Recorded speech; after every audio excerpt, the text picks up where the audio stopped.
सरनाम्यावरचा दुसरा प्रश्न के एम मुन्शी यांचं म्हणणं की उद्देश पत्रिका ही संविधानाचा सर्वात मौल्यवान भाग आहे, ही संविधानाचा आत्मा आहे. चूक आहे ही के एम मुन्शी यांचं मत नाहीये. ठीक आहे, उद्देश पत्रिका ही संविधानाचा सर्वात मौल्यवान भाग आणि संविधानाचा आत्मा आहे हे वाक्य के एम मुन्शी यांचं नाहीये. हे वाक्य पंडित ठाकूरदास भार्गव यांचं आहे. ठीक आहे, त्याच्यामुळे हे चुकीचं आहे. पंडित ठाकूरदास भार्गव उद्देश पत्रिका ही आपल्या सार्वभौम लोकशाही प्रजासत्ताकाची कुंडली आहे, आपल्या प्रजासत्ताकाची कुंडली आहे. हे वाक्य पंडित ठाकूरदास भार्गव यांचं नाहीच आहे, हे वाक्य के एम मुन्शी यांचं आहे. म्हणजे सरनाम्याबद्दल कोण काय म्हटलेलं आहे यावर प्रश्न विचारलेले आहे आणि यामध्ये उलट पालट दिलेलं आहे.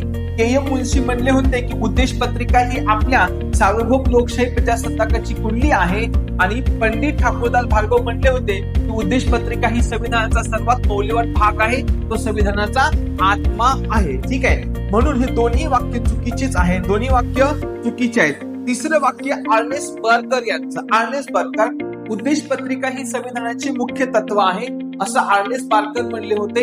अगदी बरोबर आहे, ते संविधान तज्ञ होते आणि त्यांचं हे वाक्य बरोबर आहे. म्हणजे क तेवढं बरोबर आहे. योग्य ओळखायचंय, योग्य क आहे, ऑप्शन नंबर 3 हे उत्तर आहे. Thank you so much.